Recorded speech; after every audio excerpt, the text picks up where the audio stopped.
The Indian Prime Minister's attempt to convince the Kremlin to return illegally conscripted Indians to their homeland will not be the first one. So last month, after the death of 2 Indians in the Russian army, New Delhi demanded that the Kremlin return the recruited citizens. There were at least 40 of them. Moreover, today it is already known about the death of at least 4 Indian citizens. All efforts have been made that Indian nationals return as soon as possible. Vinay Quatra, Foreign Secretary of India. There are more than 30,000 migrants in Russia. 10,000 of them were sent to the war against Ukraine. The head of the investigative committee of Russia, Alexander Bastrykin, said last week. Why are they needed there, these comrades, to dig trenches and create fortifications, which require good working hands? Today they are replenishing our rear units. Alexander Bastrykin, head of the Investigative Committee of Russia, during a speech at the St. Petersburg International Legal Forum on June 27, 2024. According to the Kremlin's logic, every visitor who has received a Russian passport must register with the military and, if necessary, according to Bastrykin, go to the front. This necessity, by coincidence, happens to every second migrant, and they are giving summonses along with their passports. Bastrykin is confident that it is naturalized citizens who should be sent to Russia's war against Ukraine in the first place. All migrants in the Russian Federation are at risk, human rights activists say.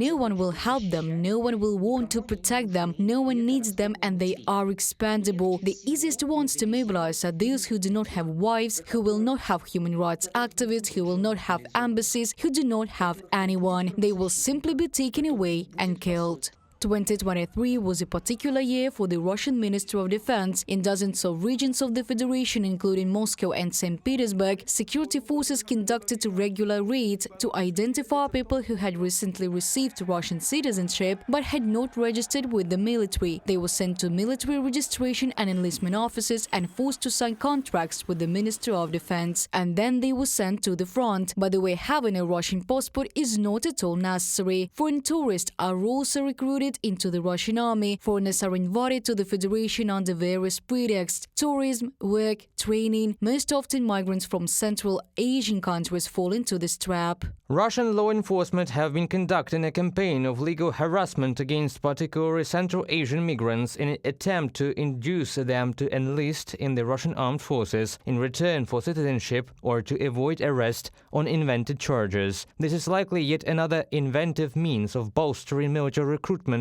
while attempting to limit the impact on those parts of the Russian population that have greater political agency. Ministry of Defense of the United Kingdom on X social network. Today, migrants have become a stable reserve for replenishing the mobilization fund of the Russian Federation. They also send citizens from African and South Asian countries to fight against Ukraine. Using tactics first deployed by the Wagner mercenary group, Russian officials have, with increasing frequency, been threatening not to extend the visas of African students and young workers unless they agree to join the military. Some of those people had been able to bribe officials to stay in the country and still avoid military service. From a publication by Bloomberg. According to Ukrainian intelligence, Moscow has launched a large-scale campaign to recruit mercenaries in at least 21 countries. Units created from foreigners are used mainly in assault brigades. Therefore, in most cases, instead of the promised high salaries, recruits will face a short lifespan in Russia's offensive against Ukraine. Reported by Diana Kolesnik, Yulia Granovska, UATV News.